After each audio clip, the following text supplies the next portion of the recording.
Jamais sans la grâce, une dévotion matinale proposée par l'Église évangélique de la grâce en collaboration avec l'Institut théologique de Cotonou.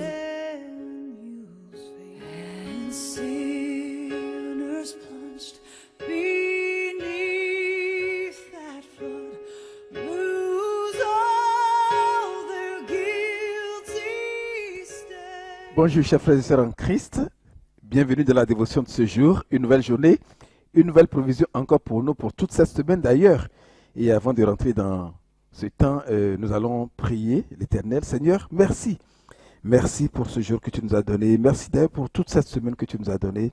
Nous sommes dans la marche avec toi et nous sommes confiants de ta présence avec nous. Conduis-nous en toutes choses, fais-nous du bien au nom puissant de Jésus. Amen. Alors ici vous avez votre frère Désiré Agbanzoumé, collaborateur avec pasteur Arnold Messanvi au Bénin. Et c'est un privilège d'avoir justement à vous présenter un autre sous-thème de ce que nous avons commencé avec le frère Romuald et le frère Roland, qui nous ont chacun à tour de rôle parlé de l'engagement envers Dieu, puis de l'engagement envers la famille. Alors toute cette semaine, Dieu voulant, nous allons parler de l'engagement envers l'Église. Et je vous prie de tourner avec moi dans le livre de Proverbes 20, le verset 25 que je lis. C'est un piège, l'homme, que de prendre à la légère un engagement sacré et de ne réfléchir qu'après avoir fait un vœu. Amen à la parole de l'Éternel. Nous ne sommes pas dans une étude biblique, mais je vais me faire un petit devoir de définir ce que c'est que l'engagement, ce que c'est que l'Église, l'engagement sacré, et ainsi de suite. Et nous allons rentrer dans le vif du sujet. Alors, l'engagement, c'est le mot échoir en hébreu qui veut dire lien, obligation ou encore vœu. Et si nous nous rappelons, le frère Roland nous avait dit la semaine dernière que s'engager, c'est accepter de rentrer dans la vision de quelqu'un. Alors, quand nous parlons de quelqu'un en termes d'engagement sacré, ce quelqu'un c'est quoi? Nous allons essayer ici de définir ce que c'est que l'Église. L'Église, nous le savons, il y a l'Église qui s'écrit avec grand E, c'est-à-dire l'Église universelle, l'Église qui est composée des saints, donc de ceux qui ont donné leur vie à Christ depuis la Pentecôte jusqu'à l'enlèvement.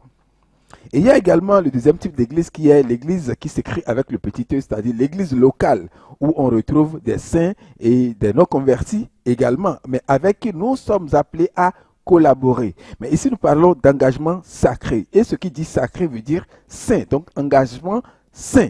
Alors l'engagement sacré c'est quoi? Nous pouvons dire que l'engagement sacré c'est l'engagement envers Dieu ou envers un membre de l'église, c'est-à-dire l'engagement envers un saint. Et la Bible nous dit de ne pas prendre à la légère cet engagement-là. Ne pas prendre à la légère l'engagement saint, l'engagement sacré, l'engagement envers l'Église ou l'engagement envers un membre de l'Église. Je parle dans le contexte de notre dispensation. Et la Bible nous dit de réfléchir avant de prendre cet engagement-là. Mais en réalité, quand je réfléchis, quand je pense à ça, je me pose la question de savoir si il s'agit de réfléchir à l'engagement même ou à quelque chose d'autre. Si je dois prendre l'engagement, je dois prendre l'acte de m'engager dans quelque chose, ça veut dire que Dieu me demande de réfléchir déjà à quelque chose avant de m'engager. L'engagement, ce n'est que la conséquence de la réflexion sur quelque chose. Alors ce quelque chose, c'est quoi? Je vais vous dire tout de suite que c'est l'appel sacré. L'appel de Dieu. Dieu nous demande, avant de prendre cet engagement sacré, de réfléchir sur ce que lui, il nous dit, ce à quoi il nous appelle. Ça peut être que Dieu te demande aujourd'hui de t'investir dans la vie d'un frère, de t'investir dans la vie d'une sœur. Peut-être que Dieu t'appelle aujourd'hui à répondre à un besoin exprimé dans le cadre de l'église locale ou à satisfaire le besoin d'un frère, d'une sœur dans l'église. Peut-être que Dieu t'appelle à ça. Peut-être que Dieu t'appelle également dans l'église locale à t'occuper d'un ministère spécifiquement et sérieusement parce que le besoin s'y est exprimé. Quel est ton appel? Quelle est la proposition de Dieu pour toi, mon frère, ma soeur, ce jour. La provision de Dieu pour toi et pour moi, oui, c'est cette opportunité que Dieu nous donne de réfléchir à son appel sur notre vie. Dieu nous demande de réfléchir. Il a dit dans 1 Thessaloniciens 5, 24, celui qui vous a appelé est fidèle et c'est lui qui le fera. Non, nous ne sommes pas en train de dire ceci pour nous décourager, pour nous faire peur par rapport à l'appel de Dieu sur notre vie. La Bible dit que celui qui nous a appelés est fidèle et c'est lui qui le fera. Mais s'engager, avant de s'engager dans l'appel de Dieu, il faut réfléchir. Est-ce que c'est Dieu qui t'appelle ou c'est toi-même qui t'appelle? Si tu es convaincu, alors réponds-lui. Réfléchis-y et réponds-lui. Quelqu'un va me poser peut-être la question de savoir, mais est-ce une obligation de s'engager? Si la Bible nous demande de réfléchir avant de répondre à l'appel de Dieu, est-ce alors une obligation?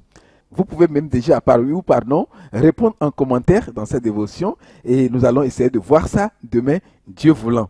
Et nous allons continuer justement dans la suite à voir d'autres petits points qui seront qui peut s'engager, dans quoi s'engager, pourquoi s'engager et pour qui s'engager. Quel est l'appel de Dieu sur ta vie?